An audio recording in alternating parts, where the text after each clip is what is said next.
প্রিয় ছাত্রছাত্রীরা, এডুকেশন পরীক্ষা, তাই এডুকেশন পরীক্ষার জন্য আজকে নিয়ে চলে আসলাম প্রথম পর্যায়ে প্রথম ভিডিওতে এসএকিউ এবং এমসিকিউ প্রশ্নপত্র সাজেশন, যেগুলো করে গেলে তোমরা অবশ্যই কমন পাবে পরীক্ষা হলে। আশা করি এগুলো এই ধরনের কোশ্চেন আসবে।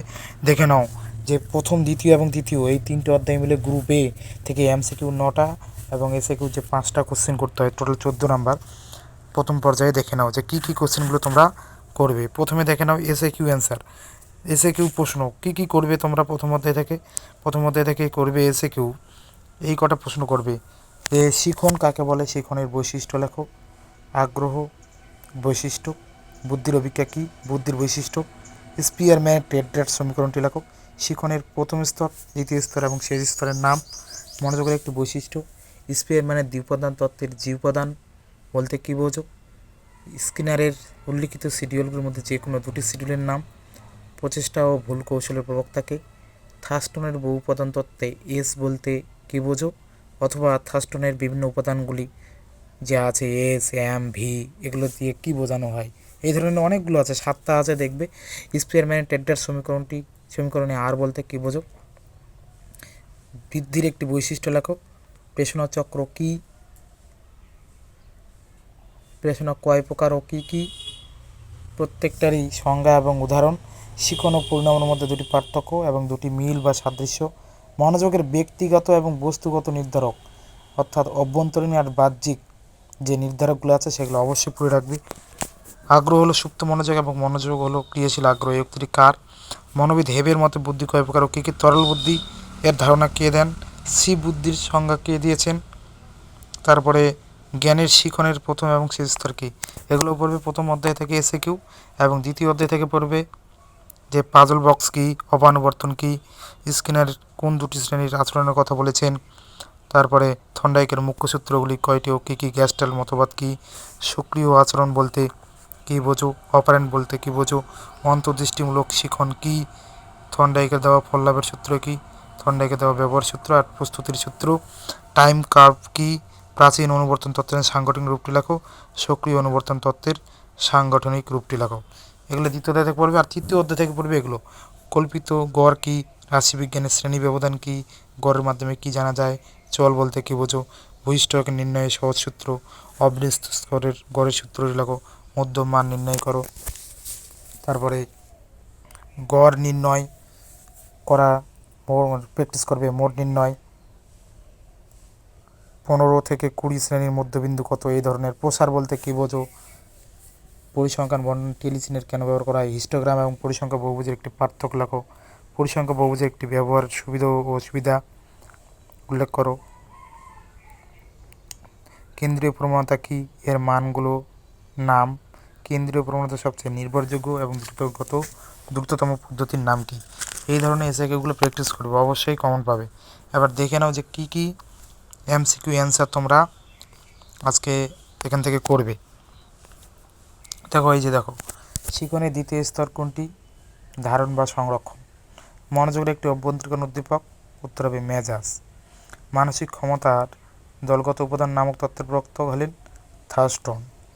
অন্তর্দৃষ্টিমূলক শিখন কৌশল হিসেবে শিম্পাঞ্জির উপর পরীক্ষা করেছেন, উত্তর হবে কোহলার।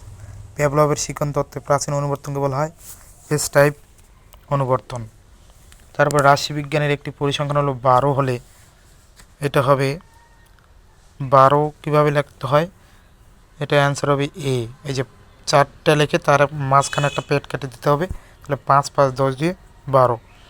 তারপরে 18 15 25 12 10-এর গড় হলো 16।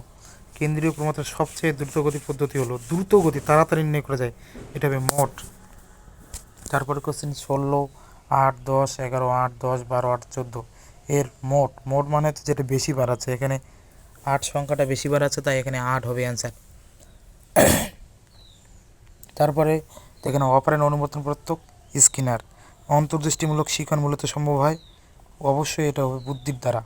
রাশিবিজ্ঞানের উচ্চ স্কোর ও বিস্তৃতি যদি যথাক্রমে 120 ও 30 হয়, তবে নিম্ন স্কোর হবে।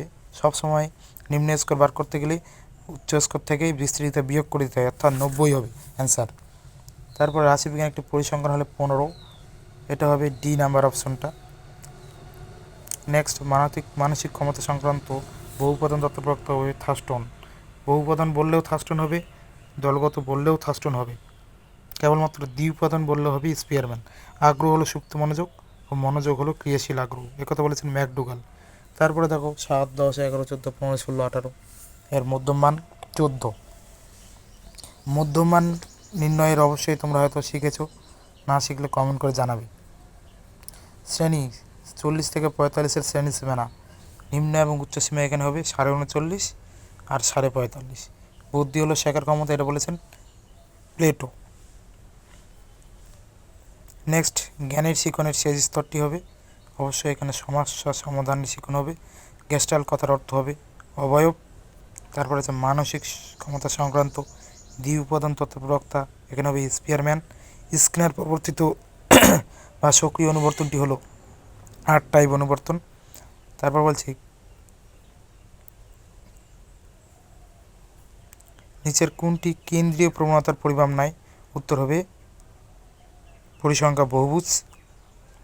নেক্সট আয়তলেখ আঁকার সময় পরিসংখ্যানগুলি স্থাপন করা হয়, উত্তর হবে শ্রেণী ব্যবধানের উচ্চ প্রান্ত সীমায়।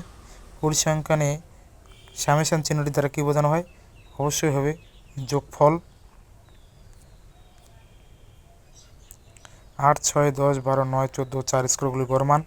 9 মনোযোগের একটি বাহ্যিক নির্ধারক হলো তীব্রতা। 6, 8, 14, 6, 10, 7, 6, 8 স্কোরগুলি বৈশিষ্ট্যক।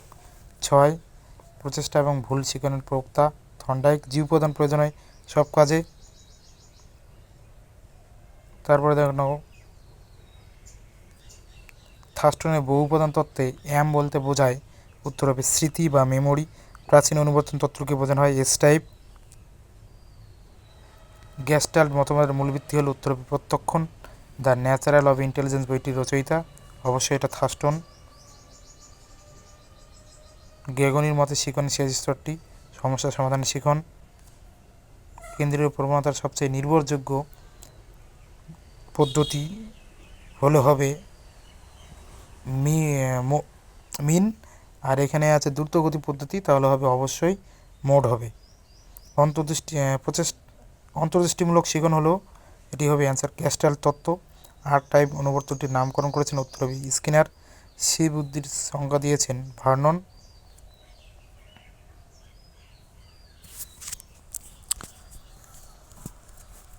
তারপরে দেখে নাও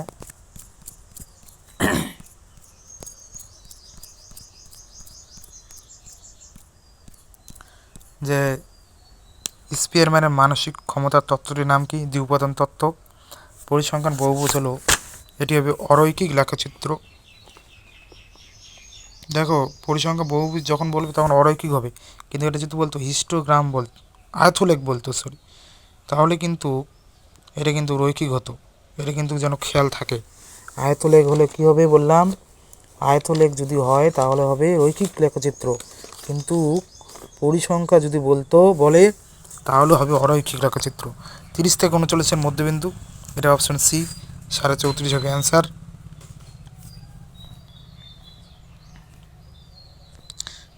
তারপরে শিখনের একটি গুরুত্বপূর্ণ মনস্তাত্ত্বিক উপাদান হলো, এটি হবে প্রেষণা, মনোযোগের একটি বাহ্যিক নির্ধারক। আবার আগ্রহ।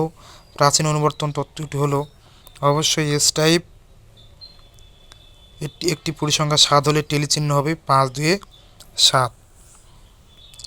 তাহলে এগুলোই করবে ভালো করে। আশা করি তোমাদের প্রথম, দ্বিতীয় আর তৃতীয় অধ্যায় থেকে এই এমসিকিউগুলোই হয়তো আসবে এর মধ্যে থেকেই, এবং তোমরা কমন পেয়ে যাবে।